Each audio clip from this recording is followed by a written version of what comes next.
आदाब। सहारा news network में आपका खैर मकदम है। आप देख रहे हैं आलमी सहारा। खबरनामा लेकर हाजिर हूं मैं मुइन शादाब। सबसे पहले एक नज़र सुर्खियों पर।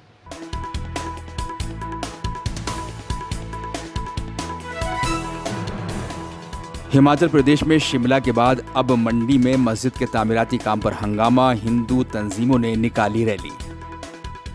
दिल्ली आबकारी पॉलिसी केस में केजरीवाल को मिली जमानत, 177 दिन बाद हुई रिहाई। सुप्रीम कोर्ट ने कहा पिंजरे के तोते वाली इमेज से बाहर निकले सीबीआई। कोलकाता केस के मुल्जिम संजय रॉय का नहीं होगा नार्को टेस्ट, कोर्ट का मंजूरी देने से इनकार।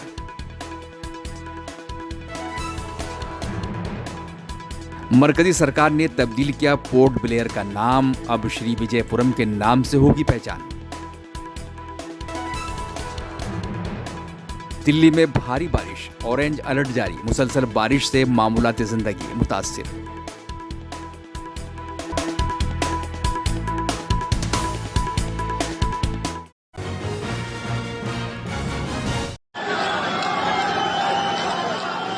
हिमाचल प्रदेश में शिमला की संजोली मस्जिद तनाज़े के बाद अब मंडी के जेल रोड पर वाक़े मस्जिद में तामीराती काम को लेकर कशीदगी है। हिंदू तंजीमों के शहर में मुजाहरे के ऐलान के बाद लोग सड़कों पर उतर आए। इससे पहले जुमेरात को मस्जिद की मुबैना गैर कानूनी तामीरात को मुस्लिम तबके के लोगों ने खुद ही गिराना शुरू कर दिया था। फिर भी हिंदू तंजीमों के लोग सड़कों पर उतरकर एहतजाज करने लगे। मुजाहिरीन पर पुलिस ने पानी की बौछारों का इस्तेमाल किया। मंडी इंतजामिया ने हालात को देखते हुए पहले ही दफ़ा 144 और फिर BNS की दफ़ा 163 लगा दी थी। इसके अलावा भारी मिक़दार में पुलिस फोर्स तैनात की गई है। मंडी शहर के चारों तरफ नाकेबंदी कर दी गई है। शहर में आने वाली मोटर गाड़ियों की चेकिंग की जा रही है। ज़िला इंतजामिया ने लोगों से अमन बरकरार रखने की अपील की है।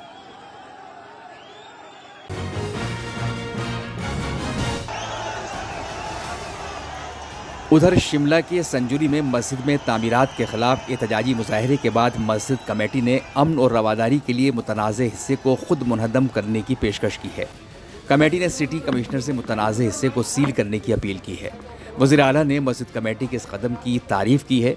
हिमाचल प्रदेश के वज़ीर आला सुखविंदर सिंह सुक्खू ने कहा कि किसी भी तरह की गैर कानूनी तामीरात, चाहे वो किसी भी मजहब की हो, उस पर सरकार कार्रवाई करेगी। इससे पहले संजोली मामले पर कांग्रेस आला कमान ने सुखविंदर सिंह सुक्खू और वजीर अनिरुद्ध सिंह को कड़ी फटकार लगाई थी और फिर वाराना कशीदगी को ख़त्म करने के लिए कार्रवाई की हिदायत की थी। हमने इसमें ये कहा है कि इस मुल्क और ख़ास तौर पे इस बॉर्डर स्टेट को भाईचारे की बहुत ज़्यादा ज़रूरत है और हमेशा ही हम यहाँ भाईचारे से रहते आए हैं। तो उस भाईचारे को बाकी रखने के लिए हम जो है ये चाहते हैं कि जितना हिस्से से लोगों को तकलीफ है या अवैध है उसको फिलहाल बंद कर दिया जाए और कारपोरेशन अपना सोच विचार करके हमें बतला दे कि ये हिस्सा अवैध है, उस हिस्से को हमें इजाजत दी जाए कि हम हटा दें, हम खुद ही उसको हटा देंगे। आपको तो प्रेशर है? प्रेशर हमें आपसी नफरत का है कि आपस में नफरत नहीं रहनी चाहिए, भाईचारा रहना चाहिए। वो प्रेशर जो है हमेशा ही रहता है। मैंने अखबारों में पढ़ा है कि जो इस मस्जिद से जुड़ा विवाद है, पर्टिकुलर शिमला से स्थित मस्जिद से जुड़ा जो विवाद है, जिसमें अवैध निर्माण की बात है, मुस्लिम समुदाय के लोग गए हैं और उन्होंने कहा कि जितनी भी हमारी मंजिलें हैं, ये नहीं है कि 2 या 3 है, मेरे को उन्होंने अभी बताया, मेरे को अपने हमारे वो अगर वो अवैध बनी होगी तो हम आयुक्त से ये मांग करते हैं कि इन्हें गिराने की हमें इजाज़त दे दी जाए। तो वो कानूनी प्रक्रिया की, क्योंकि कोर्ट में वो केस लगा है और जो भी इस कहीं भी कोई अवैध निर्माण होगा, किसी भी प्रकार का अवैध निर्माण किसी भी समुदाय के लोगों ने किया होगा, हमारी सरकार कानून के तहत हर प्रक्रिया को करने के लिए तैयार है और इसमें कोई दो राय नहीं है। और पर सभी धर्मों का हिमाचल प्रदेश में सम्मान है। हिमाचल की संस्कृति सर्वधर्म और हिंदुस्तान की सर्व संस्कृति भी सर्वधर्म भाव की है। किसी धर्म की भावनाओं को हाथ ठेस पहुंचाने का दायित्व किसी समुदाय को भी नहीं है, ना सरकारों को है, ना किसी राजनीतिक दल को है। हम सब लोग मिलकर हिमाचल में जो सौहार्द का वातावरण है उसको बनाए रखने के लिए कृत संकल्प है। और जो घटनाएं घट रही है इसके लिए मैंने विधानसभा में भी स्टेटमेंट दिया था। उस विधानसभा में मैंने माननीय अध्यक्ष जी से कमेटी गठित करने के लिए कहा था। वो जल्दी ही विधानसभा में पर्टिकुलर स्ट्रीट वेंडर्स को लेकर कमेटी बनेगी, क्योंकि जो समस्या है मूल जो अभी तक इनपुट वो स्ट्रीट वेंडर्स को लेकर है। वो है स्ट्रीट वेंडर्स के है कि बाहर से लोग आ रहे हैं, उसमें जो लोकल लोग हैं वो अपनी शॉप्स के आगे बैठने के लिए जगह देते हैं, और कई जगह जो लोग बाहर से आते हैं चलने की जगह नहीं रहती, आम पब्लिक को थोड़ी सी समस्या रहती है। ये कोई धार्मिक मुद्दा नहीं है, ये कोई धार्मिक मुद्दा तो उनके साथ जब ये समस्याओं का समाधान नहीं हो रहा तो इसको धार्मिक मुद्दे का रूप दिया जा रहा है, लेकिन धार्मिक मुद्दा नहीं है। ऐसी स्ट्रीट वेंडर्स की बाहर से हमारे यहाँ काम करने के लिए आते हैं, इसमें भी कोई दो राय नहीं है कि हमारे जो सेब का सबसे ज्यादा सीजन लगाने वाले जो व्यापारी हैं, जो सेब की मंडियों में हमारे जो आड़ती है वो बाहर से लोग आकर व्यापार करते हैं, तो उसका भी फर्क हमारे को पड़ता है, क्योंकि हमारे यहाँ जो लेबर क्लास है वो बहुत कम अब काम करने वाली रहेगी। तो जो बाहर से लेबर क्लास आती है और जो शिमला के जो बाजार है उसके आगे जब दुकान के आगे एक शॉप लगा देती है और उस दुकानदार उससे किराया लेता है, तो रास्ते में चलने की कई लोगों को समस्या भी आती है। तो इस प्रकार की कई समस्याएं हैं, इसका समाधान हमारी सरकार करेगी।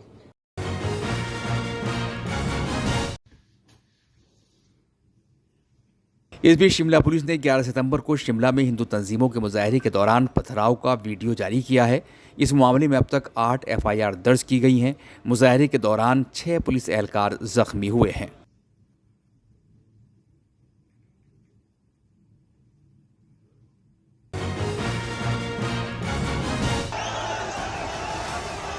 संजौली मस्जिद मामले पर हिमाचल प्रदेश असेंबली में अपोजिशन के लीडर जयराम ठाकुर ने कहा है कि हिमाचल एक पुरअमन रियासत रही है।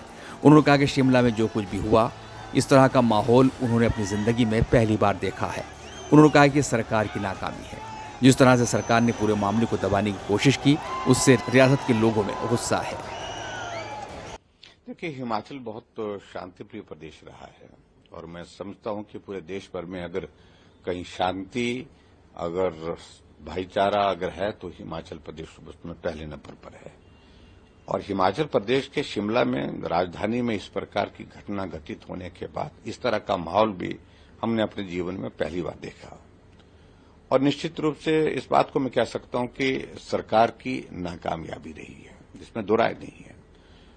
और जहां ये सारा घटना को सारा ये आप लोगों ने देखा, एक अनऑथराइज्ड बिल्डिंग बनी, एक अनऑथराइज्ड कंस्ट्रक्शन हुई है और उस अनऑथराइज्ड कंस्ट्रक्शन में कुछ लोग कोई लड़ाई झगड़ा करके किसी आदमी के ऊपर जानलेवा हमला करने के बाद वहां पर जो ठहरे थे, वो छुपे थे, वहां पर मामला वहां से शुरू हुआ। फिर स्थानीय लोगों ने बाहर निकल करके सारे मामले को उठाया कि यहां ये स्ट्रक्चर जब बना है, यहां 10-15 लोग के लिए जगह थी, आज 300 लोग वहां पर उस बिल्डिंग में रहते हैं, आते हैं, जाते हैं। और पड़ोस में जो रहने वाले लोग हैं वो भी बहुत परेशान कुछ बातों से थे कि उनके व्यवहार के प्रति जो चिंता का विषय है, जिसको लेकर के हमको थोड़ा दुख भी है। एक तो अनऑथराइज्ड है, लेकिन उसके बावजूद व्यवहार भी ठीक नहीं, ये भी बातें वहां पर लोगों ने बताई। और फिर उसके बाद सबसे बड़ी बात है कि सरकार ने जिस तरह से इस सारे मामले को दबाने की कोशिश की, ये हम सरकार में है, सत्ता में, किसकी हिम्मत है, कौन आंदोलन करेगा, कौन वहां पर इस तरह से प्रदर्शन करेगा, अगर कोई करेगा तो उसके खिलाफ कड़ी कार्रवाई करेंगे। तो इससे भी समाज में एक बहुत बड़ा एक नाराजगी का माहौल बना और प्रदर्शन हुआ, और प्रदर्शन बहुत फिर उग्र भी हुआ, इसमें भी दो राय नहीं। देखिए, आप उसमें ना कोई पार्टी का नेता, ना कोई पार्टी का बैनर, ना कोई इस प्रकार से कोई संगठन, सब समाज के लोग उठ करके निकलाए। नाराजगी थी और उस नाराजगी को जिस तरह से दबाने की कोशिश की सरकार ने, उसका परिणाम ये रहा।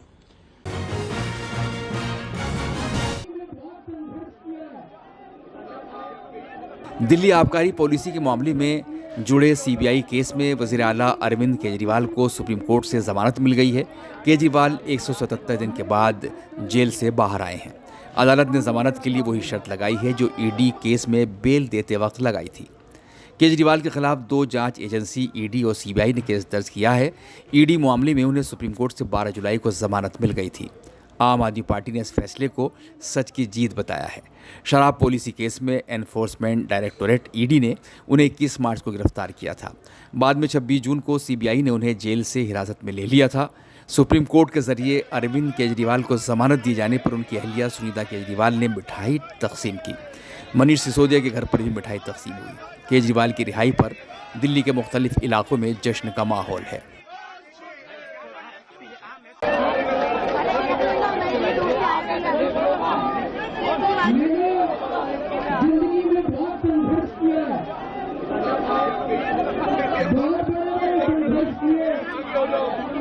जिंदगी में बहुत मुसीबतें झेली है, लेकिन हर कदम पे भगवान ने मेरा साथ दिया। ऊपर वाले ने मेरा साथ दिया। क्यों? क्योंकि मैं सच्चा था, मैं सही था, इसलिए भगवान ने मेरा साथ दिया।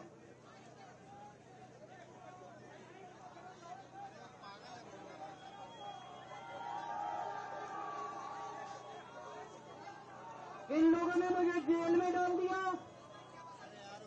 इन लोगों को लगा कि केजरीवाल को जेल में डाल देंगे तो केजरीवाल के हौसले टूट जाएंगे। आज मैं आपको कहना चाहता हूं, मैं जेल से बाहर आया हूं, मेरे हौसले 100 गुना ज्यादा बढ़ गए हैं।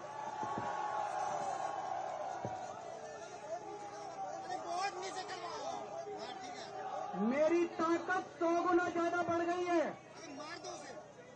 इनकी जेल की मोटी मोटी दीवारें, इनकी जेल की सलाखें केजरीवाल के हौसले को कमजोर नहीं कर सकती। मैं भगवान से प्रार्थना करता हूं, जैसे आज तक ऊपर वाले ने मेरे को रास्ता दिखाया, ऊपर वाले ने मेरे को ताकत दी, ऐसे ही भगवान मुझे रास्ता दिखाता रहे, मैं देश की सेवा करता रहूं।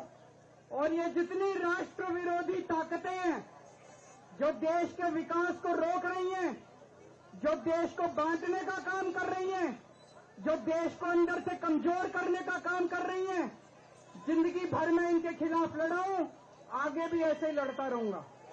भारत माता की, भारत माता की।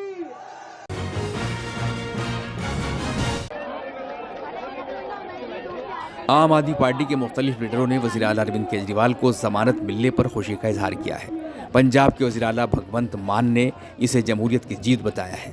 सीनियर लीडर मनीष सिसोदिया ने कहा है कि सुप्रीम कोर्ट का हुक्म बीजेपी के मुंह पर तमाचा है कि वो एजेंसियों का गलत इस्तेमाल कर रहे हैं। संजय सिंह ने कहा कि ये पूरा मामला झूठ की बुनियाद पर खड़ा किया गया है और झूठ को फैलाने में मोदी सरकार जिम्मेदार है। सर, सीएम को बेल मिल गया है, क्या कुछ कहेंगे? लोकतंत्र की जीत है, हमें उम्मीद थी, इस केस में कुछ नहीं है। एक एक करके सब जाने बाहर आ गए, अब तो सब पता चल गया। हरियाणा में अभी आम आदमी पार्टी लड़ रही है पूरी जोर शोर से लड़ेंगे। आपको लगता है कि सीएम के बाहर आने से कुछ बहुत बड़ी ताकत मिलेगी बीजेपी? आज माननीय सुप्रीम कोर्ट ने भारतीय जनता पार्टी को भी एक बहुत बड़ा संदेश दिया है कि तुम्हें अपनी तानाशाही बंद करनी पड़ेगी। आज माननीय सुप्रीम कोर्ट का आदेश भारतीय जनता पार्टी के मुंह पे एक कड़ा तमाचा है कि आप एजेंसियों का दुरुपयोग कर रहे हो। आपने एजेंसियों को अपना केज पैरेट बना के रखा हुआ है। ऑनरेबल सुप्रीम कोर्ट ने बहुत साफ शब्दों में कहा कि सीबीआई केज पैरेट की तरह से काम कर रही है। माननीय सुप्रीम कोर्ट का यह फैसला सिर्फ पार्टी, सरकार या व्यक्ति के लिए, हमारे लिए महत्वपूर्ण नहीं है। केवल देश के आम आदमी को ऑनरेबल सुप्रीम कोर्ट का साफ संदेश है, साफ भरोसा है कि आप चिंता मत करो, अगर कोई तानाशाही चलाएगा, अगर कोई एजेंसियों का दुरुपयोग करेगा तो देश का संविधान उसकी रक्षा के लिए है। संदेश साफ है ऑनरेबल सुप्रीम कोर्ट का कि तानाशाही के खिलाफ देश का संविधान हर आम आदमी के लिए रक्षा के लिए है।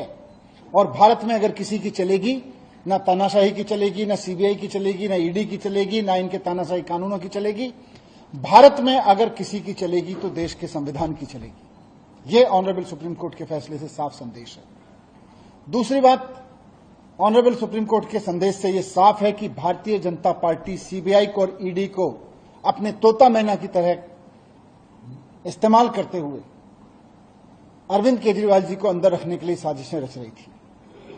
खुद ऑनरेबल सुप्रीम कोर्ट में यह कहा गया आज कि जिस तरह से सीबीआई ने सीएम साहब को अरेस्ट किया, उससे यह साफ हो जाता है कि सीबीआई जानबूझकर केजरीवाल जी को अंदर रखने की मंशा के तहत उनको गिरफ्तार कर रही थी। ये बात आज के ऑनरेबल सुप्रीम कोर्ट के फैसले में साफ हो रही है। केजरीवाल जी को जेल में रखने की मंशा के तहत सीबीआई केजरीवाल जी को अरेस्ट करती है। और ये मंशा किसकी है? केजरीवाल जी ने कुछ गलत तो किया नहीं। मंशा है भारतीय जनता पार्टी की। भारतीय जनता पार्टी की यह मंशा थी कि अरविंद केजरीवाल जी अंदर रहें जेल के। इसलिए जब ईडी से केजरीवाल जी बाहर आने लगे तो उस वक्त सीबीआई से उनको अरेस्ट कराया गया। बहुत सोची समझी साजिश के तहत सीबीआई ने किसी करप्शन में अरेस्ट नहीं किया, बीजेपी की मंशा से अरेस्ट किया है केजरीवाल जी को। यह बात हम कह रहे थे, आज ऑनरेबल सुप्रीम कोर्ट ने इसको सही ठहराया है कि सीबीआई ने बीजेपी की मंशा को पूरा करने के लिए केजरीवाल जी को उस वक्त अरेस्ट किया जब वो ईडी के केस से बाहर आने वाले थे। तो भारतीय जनता पार्टी को इस पर थोड़ा सा आत्मावलोकन करना चाहिए, शर्म महसूस करनी चाहिए इस बात के लिए कि इतना खुलेआम वो सीबीआई का दुरुपयोग कर रही थी। आज सुप्रीम कोर्ट में एक्सपोज हो गई है बुरी तरह से भारतीय जनता पार्टी। थोड़ा उनको माफी मांगनी चाहिए देश से, देश के संविधान से, बाबा साहब से माफी मांगनी चाहिए भारतीय जनता पार्टी को कि किस तरह से वो एजेंसियों का दुरुपयोग करके दिल्ली के एक चुने हुए मुख्यमंत्री को अंदर डालते हैं, एक कट्टर ईमानदार आदमी को अंदर डालते हैं, और फिर जब एक एजेंसी के झूठे मुकदमों से वो छूटने वाले होते हैं तो फिर दूसरी एजेंसी को लगा के उनको अरेस्ट करवा देते हैं। ये बात आज एक्सपोज हो गई केजरीवाल जी के संबंध में, मुकदमे के जो बेल के संबंध में उन्होंने दिया। पहले दिन से ही हम लोग ये कह रहे हैं कि ये पूरा मामला झूठ की बुनियाद पे खड़ा किया गया है और इस झूठ को फैलाने में, इस झूठ को बनाने में जिम्मेदार कौन है? देश की सरकार, मोदी जी की सरकार, देश की तानाशाह हुकूमत, जिसने ईडी और सीबीआई को मिलाकर झूठ का पहाड़ खड़ा किया अरविंद केजरीवाल को बदनाम करने के लिए, आम आदमी पार्टी को बदनाम करने के लिए, हमारे नेता और हमारी पार्टी को खत्म करने के लिए। लेकिन आज मनीष सिसोदिया जी की रिहाई, उसके बाद बाकी सारे लोगों की रिहाई और अब हमारे पार्टी के मुखिया अरविंद केजरीवाल जी की रिहाई ने यह साबित कर दिया है कि भारतीय जनता पार्टी के झूठ का पहाड़ ध्वस्त हो चुका है। माननीय सर्वोच्च न्यायालय का फैसला, जिसमें साफ तौर पे कहा गया कि जब ईडी से उनको जमानत मिल गई तो 22 महीने बाद वो सीबीआई सो के जागती है, जिसने 22 महीने पहले केजरीवाल जी से पूछताछ की थी, 22 महीने बाद सो के जागती है कि केजरीवाल को अरेस्ट करना है। इसका मतलब सीबीआई की अरेस्ट, ईडी की अरेस्ट, ये अपने खुद की जांच एजेंसी की अरेस्ट नहीं थी, नरेंद्र मोदी सरकार के द्वारा कराई गई अरेस्ट थी।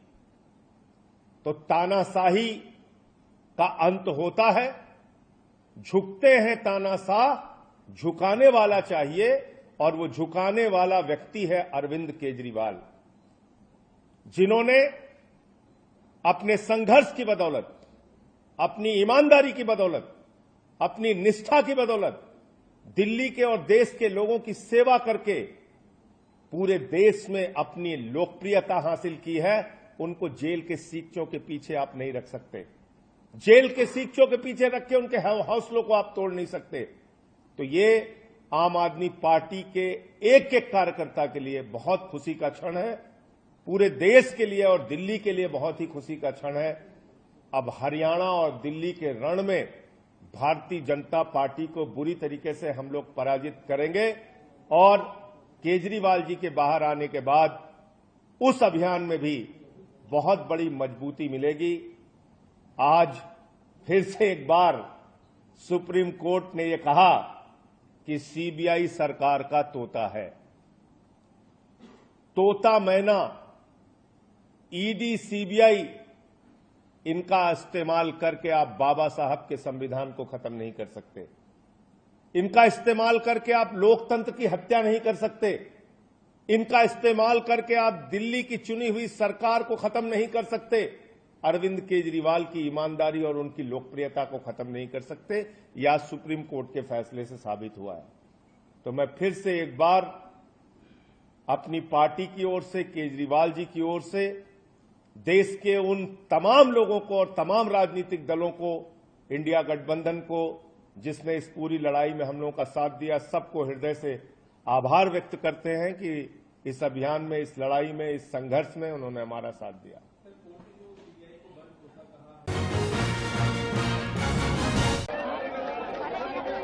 दीगर पार्टियों के लीडर ने भी दिल्ली के सीएम अरविंद केजरीवाल को जमानत मिलने पर अपने मुस्बत रद्द-ए-अमल का इजहार किया है।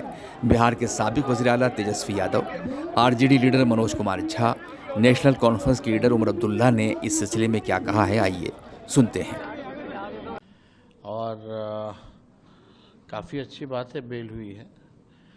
लेकिन जब सुप्रीम कोर्ट के ऑब्जर्वेशन को जब देखा जाए तो जिस प्रकार से सरकारी एजेंसियों की जिस प्रकार से पोल खोली जा रही है कोर्ट द्वारा, ये भी गौर करने लायक है। जिस प्रकार से भेदभाव किया जा रहा है, एक चुनिंदा लोगों को ही जो है पॉलिटिकली जो है टारगेट किया जा रहा है, ऑपोजिशन के लोगों को टारगेट किया जा रहा है। उस दौर में सुप्रीम कोर्ट के जो ऑब्जर्वेशंस हैं, जिस हिसाब से फटकार लगाई जा रही है, ईडी हो या सीबीआई हो, ये भी गौर करने लायक है। तो इसमें तो हद तो भारत सरकार की पिट रही है। तो हम तो यही चाहेंगे कि भाई निष्पक्ष जांच होनी चाहिए, कहीं भी हो। कॉन्स्टिट्यूशन एजेंसीज जो है, संवैधानिक एजेंसियों को किसी के दबाव में या पॉलिटिकल वेंडेटा के हिसाब से किसी को टारगेट नहीं करना चाहिए। फेयर प्ले जो है, फेयर इन्वेस्टिगेशन जो है, वो होना चाहिए। तो आज केजरीवाल जी को बेल मिली है, उनसे पहले भी उनके साथियों को बेल मिली है। तो मैं आम आदमी पार्टी और उनके नेता और केजरीवाल जी के परिवार को बधाई देता हूँ। देखिए, मैं सीधे तौर पे कहता हूँ, ये होना था और ये हर एक केस में होगा, क्योंकि सारे केस फेक, फिक्टिशियस दिल्ली के बीजेपी दफ्तर में बैठ के बनाए गए थे। मैं बार बार आगाह कर रहा हूं कि इन्हें पता है सत्ता हस्तांतरण की चीज होती है। अभी हेमंत जी के केस में हाई कोर्ट का ऑब्जर्वेशन सुनिए, पढ़िए, और आज इस केस में पढ़िए। तमाचा पड़ा है ना, सिर्फ ईडी, आईटी, सीबीआई को नहीं, उनको भी पड़ा है जो ये स्कीम और प्लॉट करते हैं। तो एक संदेश तो साफ गया है, बाज आइए, क्योंकि कल को जब आप सत्ता में नहीं होंगे, ये एजेंसीज आपके दरवाजे पे भी दस्तक देगी। मुबारक है उनको ना, निकलने का तरीका तो अदालत ही है। यही तो धोखा बारामूला के लोगों को मिला। बारामूला के लोगों को कहा गया था कि वोट के जरिए आप किसी को निकाल सकते हो। वोट के जरिए कोई नहीं निकलता ना, निकलते हैं तो सिर्फ अदालत के जरिए। सुप्रीम कोर्ट के जरिए अरविंद केजरीवाल को जमानत दिए जाने पर बीजेपी लीडर गौरव भाटिया ने कहा है कि सुप्रीम कोर्ट ने कहा है कि दीगर मुलजिमों के जमानत के हुक्म की शर्तें अरविंद केजरीवाल पर भी लागू होंगी। अरविंद केजरीवाल का पासपोर्ट कोर्ट में रहेगा, वो गैर मुल्की दौरे पर नहीं जा सकते। बड़ी बात, कंडीशनल बेल पे सर्वोच्च न्यायालय की जो टिप्पणी है, और बड़ी जिम्मेदारी से आपके समक्ष रख रहा हूं, उन्होंने कहा है जो और एक्यूज्ड हैं उनके बेल ऑर्डर में जो कंडीशंस है वो भी अप्लाई होंगी। तो बात यह आती है कि और कंडीशंस क्या हैं। तो मनीष सिसोदिया का बेल ऑर्डर जो है मेरे पास है, उसमें एक कंडीशन है, the appellant shall surrender his passport with the special court. एक बेल कंडीशन और है, the appellant should not make any attempt either to influence the witnesses or to tamper with the evidence. मतलब सर्वोच्च न्यायालय, जो सर्वोच्च न्यायालय संवैधानिक पदों पर व्यक्ति बैठा होता है तो सभी आंख बंद करके उस पर विश्वास करते हैं। आज अरविंद केजरीवाल भारतीय राजनीति को इस निचले स्तर पर ले आए हैं कि सर्वोच्च न्यायालय को कहना पड़ रहा है उन्हें कि कंडीशनल बेल दे रहे हैं, लेकिन जो गवाह है उनको इन्फ्लुएंस नहीं करोगे, डराया नहीं जाएगा, और साथ में जो साक्ष्य है, जो प्रमाण है, उसको नष्ट करने का प्रयास नहीं करोगे। और यह आवश्यक इसकी है क्योंकि हम सब जानते हैं किस तरह से मोबाइल फोन जो थे उनको नष्ट किया जा रहा था। दिल्ली एनसीआर और दीगर इलाकों में मानसून की शिद्दत बरकरार है और मुसलसल बारिश हो रही है। लगातार बारिश से हालात ज़िंदगी मुतासिर हैं। निचले इलाकों में पानी भर गया है। कई सड़कों पर पानी जमा होने की वजह से दफ्तर आने जाने वाले लोगों को मुश्किलात का सामना है। दिल्ली में गुज़श्ता शाम से मुसलसल बारिश हो रही है, जिससे आम जिंदगी मुतासिर है।